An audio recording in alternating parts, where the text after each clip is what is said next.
Nah, makanya persiapan yang perlu kita lakukan sebelum ajal tiba itu 4. Pertama, cari alamat kemana kita pergi sesudah mati. Yang kedua, pelajari rute jalan yang akan dilalui. Yang ketiga, siapkan kendaraan yang akan ditumpangi. Dan yang keempat, baru siapkan bekal yang akan dibawa mati. Nah, kemana alamatnya? Kita mati nanti rencana Bapak Ibu kemana? Ibu-ibu kalau mati rencananya kemana? Ke surga. Surga. Udah pernah ke sana Pak? Belum? Surga itu rahmat Allah. Surga itu kenikmatan. Neraka itu kesengsaraan. Jadi bukan ke sana tujuan kita. Ya, tunggang tunggi seumur hidup kita ibadah belum tentu lo masuk surga. Ya, surga itu nggak bisa dibeli. Ya, jangankan beli surga, bayar kelingking satu aja nggak kebayar. Nabi Adam udah bertahun-tahun di dalam surga, cuman sekali bikin dosa langsung diusir sama Allah. 100 tahun minta ampun baru dikabulkan Allah. 100 tahun Pak taubat, nah baru dikabulkan. Jadi sudah berada di dalam surga, cuman sekali bikin dosa langsung diusir. Minta ampun 100 tahun baru dikabulkan. Kita masih di luar Pak, kepingin masuk, berapa kali bikin dosanya? Tiap menit bikin dosa, berapa kali kita bertaubat? Jarang-jarang bertaubat, kepingin masuk surga. Kalau melihat gambaran seperti ini, kayaknya tipis harapan deh. Ya, tipis harapan mau masuk surga itu. Ya. Satu-satunya harapan kita, Allah itu maha pengasih lagi maha penyayang. Kasih sayang Allah itu yang kita harapkan. Kalau Allah sudah sayang kepada kita, ya insya Allah surga itu di tangan Pak. Ya Allah dosa saya banyak, ya Allah nggak pantas saya masuk surga, ya sudah masuk aja kata, itu surga aku itu. Nah, aman kita daripada nuntut-nuntut, ya Allah mana surga saya kan rajin ibadah waktu di dunia dulu. Allah kata Allah, jangankan surga aku kelingking aja nggak kebayar sama kamu. Nah jadi Bapak Ibu yang saya hormati, itu untuk arah ya, kemana arah kajian itu. Jangan asal ngaji, sebab saya pengalaman Pak. Saya pernah diundang pengajian itu dalam satu majelis gitu ya. Jadi protokolnya bilang ke saya, ya Pak Ustadz, alhamdulillah pengajian ini kita sudah berjalan 3.889 kali. Hitung-hitung 10 tahun lebih Pak. Nah jamaahnya ya ini jamaahnya. Ya, nggak nambah-nambah kalau jamaah. Alah ngurang katanya, saya ninggal. Alhamdulillah gurunya yang ganti-ganti. Jadi jamaahnya ini gurunya ganti-ganti. Pikiran saya namanya belajar 10 tahun ilmu agama sudah melotok kering. Nah, begitu waktu diberikan kepada saya bilang sama jamaah Bapak Ibu, kata protokol tadi kita sudah ngaji ini ke 3.889 setiap minggu, nggak pernah libur. Nah hitung-hitung udah 10 tahun lebih. Nah, saya bingung juga mau ngaji apa ini ya. Jadi saya mau nanya aja lah yang rendah-rendah, saya bilang, Bapak Ibu rukun sholat ada berapa? Alhamdulillah nggak satu pun yang bisa ngejawab. Ada yang mengatakan 5, ada yang mengatakan 6, ada yang mengatakan 20. Astagfirullahaladzim. 10 tahun ngaji, rukun sholat nggak jelas. Ngaji apa? Dan masuk ke tauhid, Bapak Ibu, ya kan tadi sholat, ya sholat ingat Allah. Ya. Apanya Allah yang perlu kita ketahui dulu? Nggak ada yang jawab. Saya turunkan lagi. Ada berapa macam sifat wajib bagi Allah? Yang mengatakan 5, 6, ada yang mengatakan 11, ada yang mengatakan 17. Saya bilang, ya sifat yang wajib itu ada 20. Harus saya jelaskan. Jadi ini gambaran Bapak Ibu, jangan sampai kalau kata orang Padang, kok siang babi masuk, kok malam babi minyak. Ya. Habis waktu kita muter-muter di situlah. Padahal banyak betul yang harus kita benahi diri kita ini. Kalau di fikih, ya sebatas fardu ain cukup untuk kita lakukan sehari-hari. Ya, jangan muter-muter di situ terus. Ini ngaji belajar wudhu, belajar sholat. Wudhu itu sudah kita lakukan. Ngapain pelajaran terus itu? Dan cara berwudhunya, cara kumur-kumurnya, cara basuh muka, itu pelajaran anak itu. Ngapain itu yang pelajari terus? Nah, tapi kalau misalnya wudhu dalam perspektif tasawuf, ya wudhu dalam kesehatan, nah itu perlu ya pengetahuan. Tapi kalau cara berwudhu basuh muka 3 kali berturut-turut, kadang-kadang kita pelajari ini subuhnya pakai kunut apa enggak. Umur bapak berapa? 70 tahun. Ya Allah, udah 70 tahun nggak ada pendirian, masih bingung mau kunut apa enggak ya. Kan kita harus tahu lah kapan masanya kita mencari, kapan masanya kita makai, kapan masanya kita berketetapan. Kalau sudah umur 70 tahun masih juga mencari kunut apa enggak, nah kira-kira ya belum ada ketetapan kita, rugilah kita. Ya. Jadi kalau kita sudah paham orang mau kunut mau enggak terserah, enggak peduli, ya. Orang mau kunut mau enggak, tapi yang saya mesti pakai kunut. Nah gitu kan. Enggak, jangan dihiraukan. Orang mau zikir mau enggak terserah, yang penting saya harus zikir gitu. Orang mau salat tarawih 8 terserah, yang penting saya 20 gitu. Ada pendirian gitu. Kita enggak bertanya-tanya terus gitu ya. Nah, begitu juga kita mengkaji. Sekarang kita masuk ke kaji tauhidnya. Nah, sebelum kita mengkaji tentang sifat Allah ya, sekarang kita bertanya ke diri kita dulu, siapa Tuhanku? Ini pertanyaan dalam kubur. Bapak Ibu pernah enggak ngikuti penguburan jenazah? Setelah dikubur ada talqin mayat, ada kan? Nah, apa bunyi talqin mayat itu?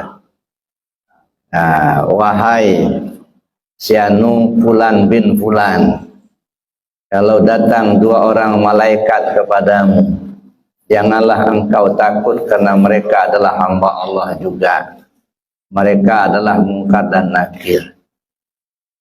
Apabila mereka bertanya kepadamu, man rabbuka, siapa Tuhanmu? Siapa nabimu? Siapa imammu? Siapa kiblat, kemana kiblatmu? Siapa saudaramu? Jawablah dengan lisan yang fasih, lidah yang fasih. Allah Tuhanku, Muhammad nabiku, Al-Quran imamku, Baitullah Ka'bahku, kiblatku, kaum muslimin dan muslimat, mukminin dan mukminat saudaraku. Dengan tidak bermaksud menyalahkan, tetapi mari kita lihat ini dulu dalam perspektif tasawufnya. Orang dah mati diajarin siapa Tuhan, lagi hidup aja nggak hafal-hafal, Pak. Ini udah mati, udah dibungkus sama kain, udah dikubur, diajar siapa Tuhanmu, siapa nabimu. Ini masih hidup, dikasih tahu nggak mau tahu, diajar nggak hafal-hafal. Coba kita renungkanlah gitu ya.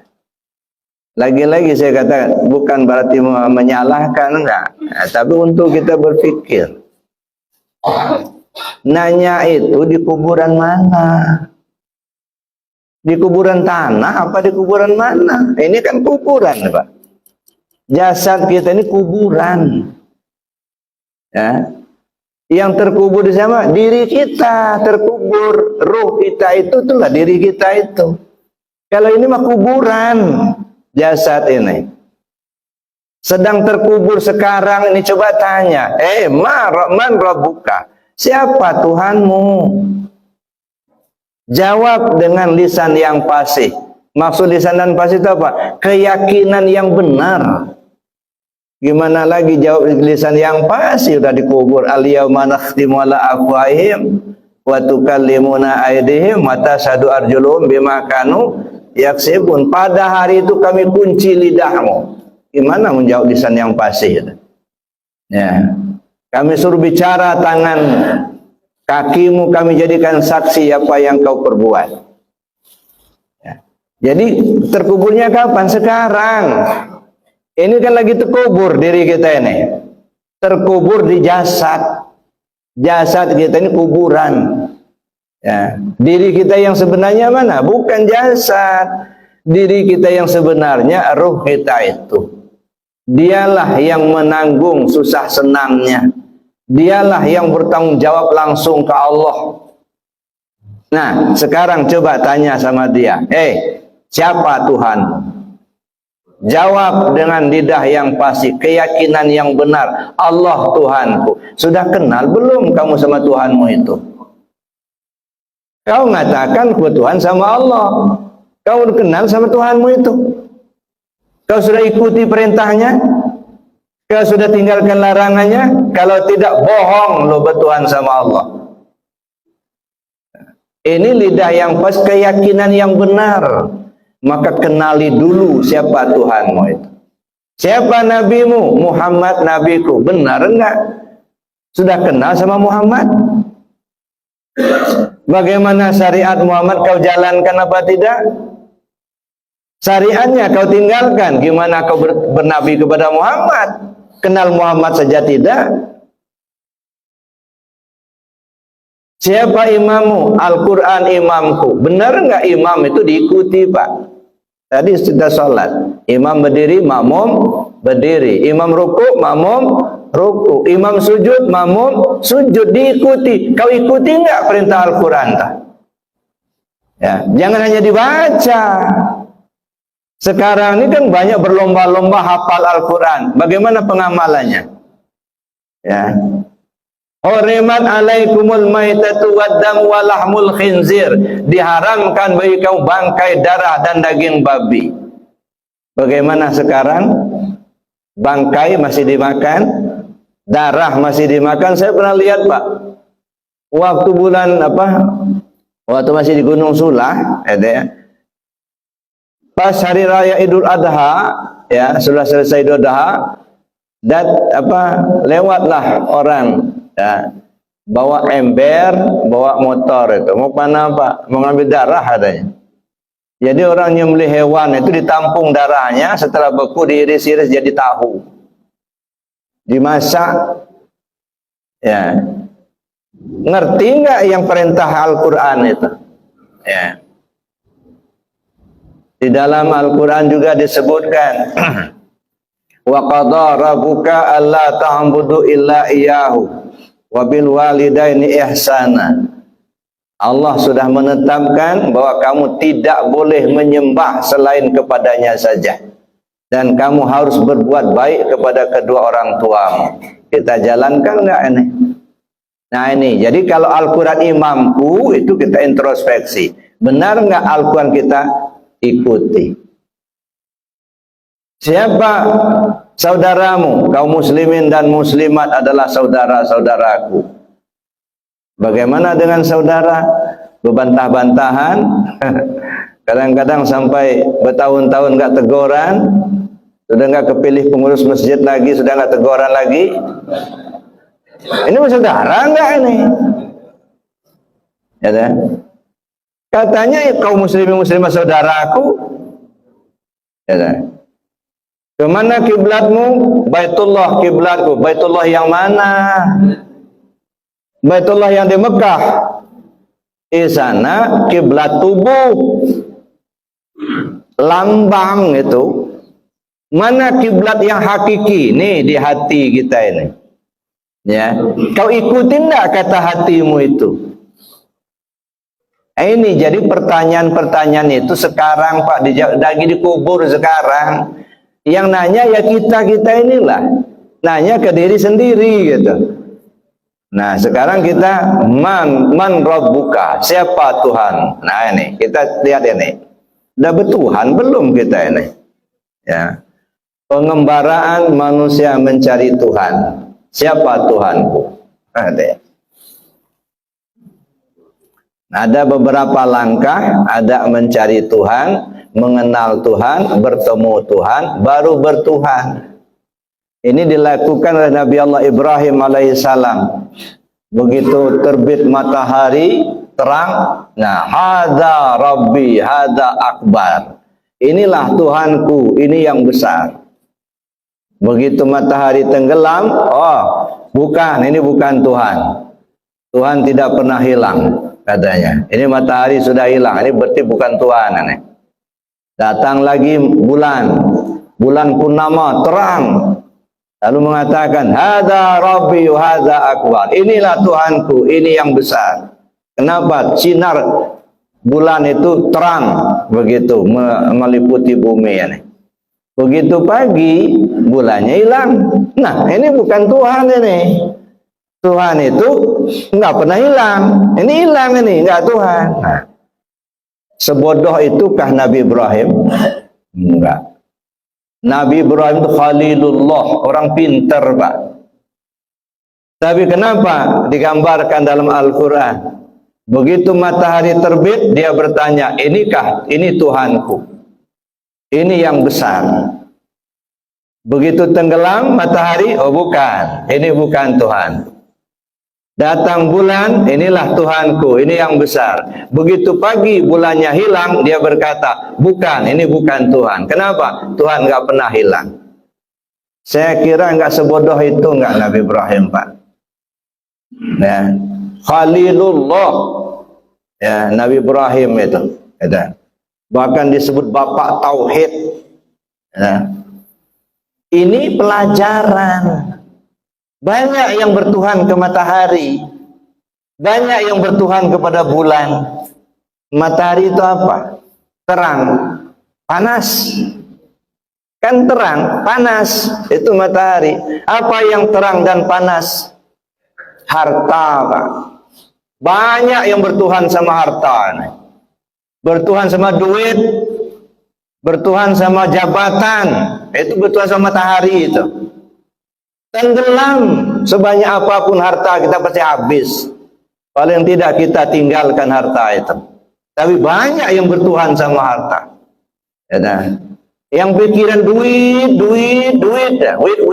terus.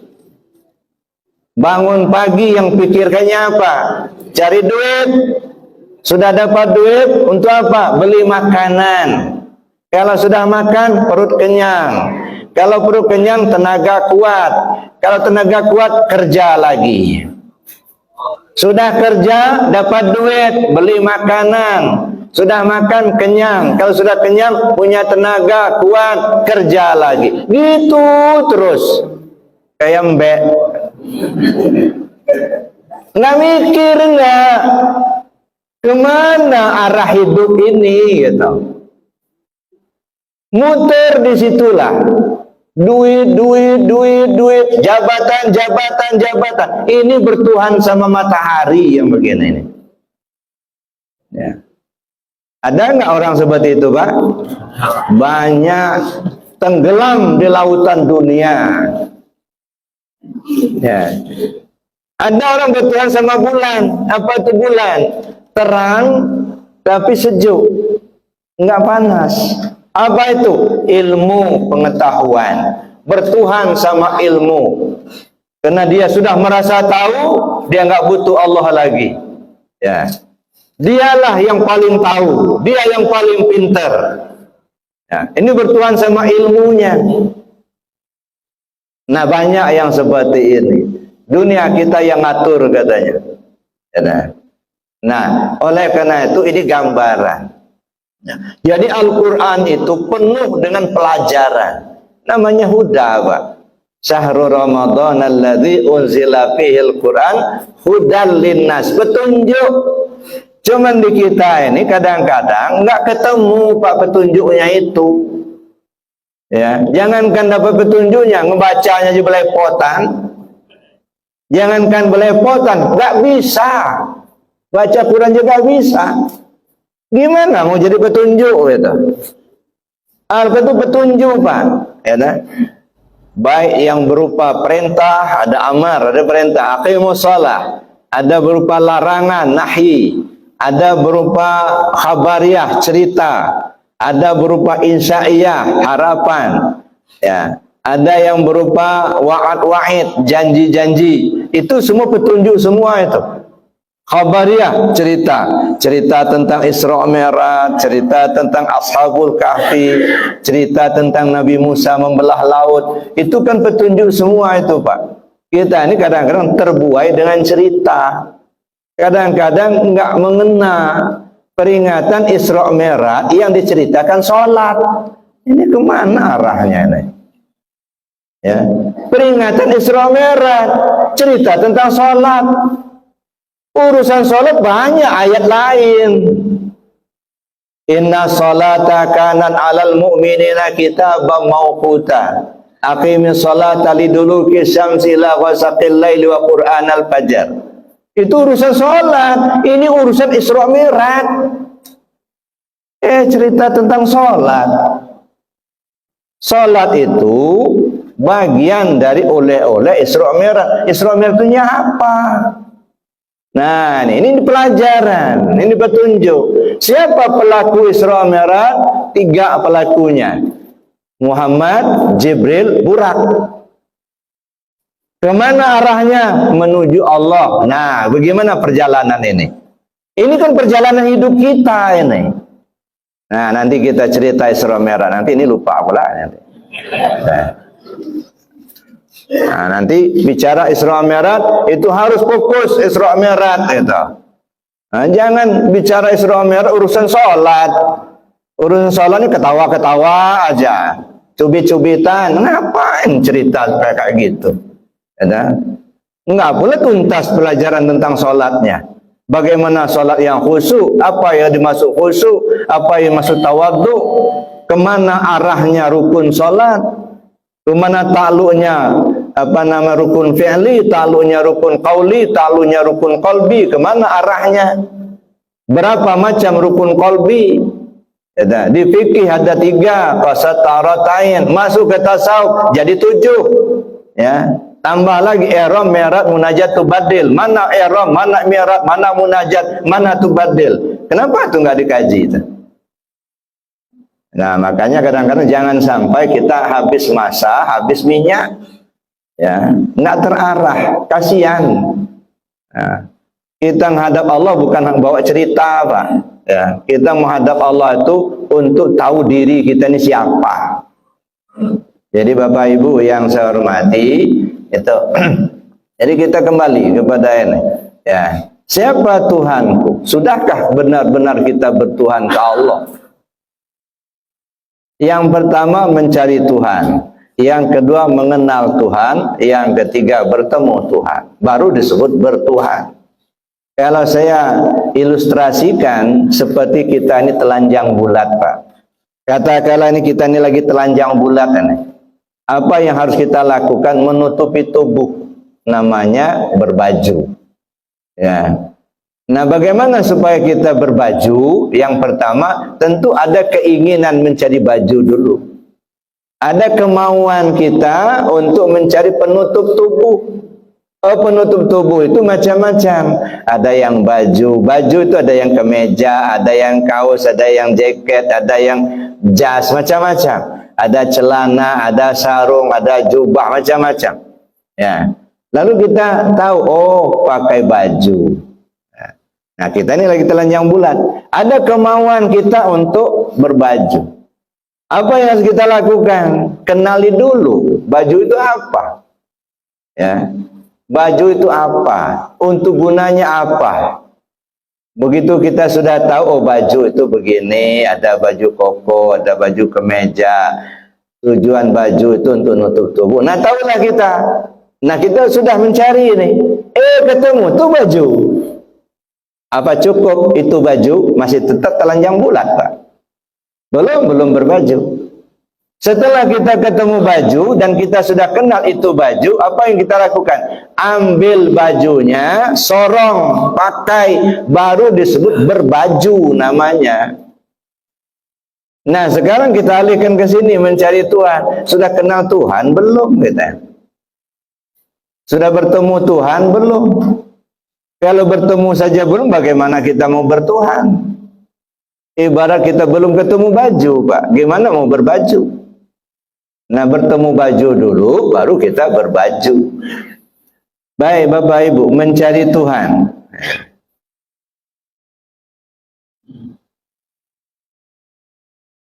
Nah, pengembaraan manusia mencari Tuhan. Semua manusia, entah dia suku terasing atau manusia modern, bahkan yang sekuler sekalipun, dari dalam lubuk hatinya yang dalam, pastilah dia selalu ingin mencari siapa yang menjadi maha penguasa tertinggi. Siapa yang patut menjadi sesembahannya. Hal ini dapat dibuktikan ketika orang primitif yang belum mengenal Tuhannya. Dalam pengembaraan ini tak jarang mereka salah dalam mencari Tuhan. Dan menemukan patung, menemukan matahari, api dan sebagainya, akhirnya mereka angkat jadi Tuhan. Jadi artinya ada naluri ketuhanan. Jadi ketika kita bicara tauhid, Pak, ya semua kita ini semuanya sudah punya tauhid. Ya, dari awal dulu ketika kita masih di alam arwah, kita sudah bertauhid sebenarnya. Ketika Allah pertanyakan, masih roh ini, belum ada tubuh, masih ada arwah. Alastu birabbikum, apakah saya ini Tuhan kalian? Kata Allah. Semua ruh menjawab, bala syahidna. Benar ya Allah, kau Tuhan kami. Maka semua isi bumi dan langit sudah bertuhan ke Allah. Awal mulanya. Makanya yusabbihu lahu ma fis samawati wal ard. Bertasbihlah semua isi langit dan bumi kepada Allah, karena sudah bertuhan ke Allah. Termasuk manusia, semua manusia sudah bertuhan ke Allah. Ya. Tetapi kan ketika manusia sudah menjawab, bala syahidna, benar ya Allah kau Tuhan kami. Kata kita, kata manusia, kata makhluk. Nah, kalau begitu kata Allah, saya ingin serahkan amanah sama kalian. Inna aradna al-amanata 'ala samawati wal ard. Saya ingin serahkan sebuah amanah penting kepada kalian. Siapa di antara kalian yang sanggup terima? Kamu bumi enggak sanggup ya Allah. Kamu langit enggak sanggup ya Allah. Kamu malaikat enggak sanggup ya Allah. Wa hamalahal insan. Maka makhluk yang bernama manusia menyatakan kesanggupannya. Kami sanggup terima amanah itu ya Allah. Kata makhluk yang bernama manusia, tapi masih dalam ruh. Nah, diserahkanlah amanah penting itu kepada makhluk yang bernama manusia. Setelah diserahkan amanah penting itu, apa dibiarkan begitu saja? Enggak. Ya, khalaqal mauta wal hayat liyabluwakum ayyukum ahsanu amala. Allah menciptakan yang mati dan yang hidup karena Allah akan menguji kamu siapa di antara kamu yang terbaik amalnya, yang betul-betul amanah menjaga ini amanah itu. Nah, Allah ciptakan yang mati dan yang hidup. Mana yang mati? Jasad. Mana yang hidup? Ruh. Nah, artinya sudah turun ke bumi, ruh sudah pakai jasad. Dalam rangka itu, summa radadnahu asfala safilin. Kami turunkan kamu ke tingkat yang lebih rendah. Dulu kita berada di suatu alam, namanya alam lahud. Ruh kita ketika itu masih bernama Ruhul Kudus. Nah, karena kita sudah bersifat ruh, ya Ruhul Kudus yang suci, terangnya bukan main, Pak. Sangat terang. Supaya lingkungan tidak terbakar oleh terangnya, maka dia dibungkus dengan sebuah pakaian. lapis pertama, namanya pakaian Qudusiyah atau pakaian Lahutiyah. Nah, ini pakai lapis pertama. Kami turunkan ke tingkat yang lebih rendah. Tsumma radadnahu asfala safilin. Turun ke tingkat yang lebih rendah. Turunlah kita ke alam yang kedua. Namanya alam Jabarut. Karena lingkungan sudah berbeda, situasinya sudah berbeda, maka ruh kita berganti nama. Namanya ruh sultani. Dibalut lagi dengan pakaian lapis kedua, namanya pakaian Jabarutiyah atau disebut pakaian Sultaniyah. Jangan lupa follow